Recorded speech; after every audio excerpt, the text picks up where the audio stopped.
যারা জটধারী লাল শালুওয়ালা পীর, এরা হলো ভণ্ড প্রতারক, এরা হলো ইহুদি খ্রিস্টানদের দালাল। কথা বলেন। পীর আহমদ শরীফ রহমাতুল্লাহ আলাইহি ও নিঃসন্দেহে আল্লাহর ওলি। আল্লাহর ওলি না হলে ওনার ডাকে শাপলা চত্বরে লক্ষ লক্ষ উলামায়ে কেরাম জমায়েত হতেন না। ওলি তো তারাই।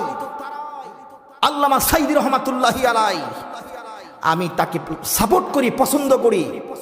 যেদিন উনি মারা যায়, এই পৃথিবীর ইতিহাসে, এই দেশের ইতিহাসে নজির নয় মরা মানুষের জানাজায় এত লোকের ভিড়াভিড়ি হয়। মরা মানুষ মারা গেছে, এরপরও তার লাশ নিয়ে গন্ডগোল হট্টগোল, কথা বলেন ঠিক কিনা?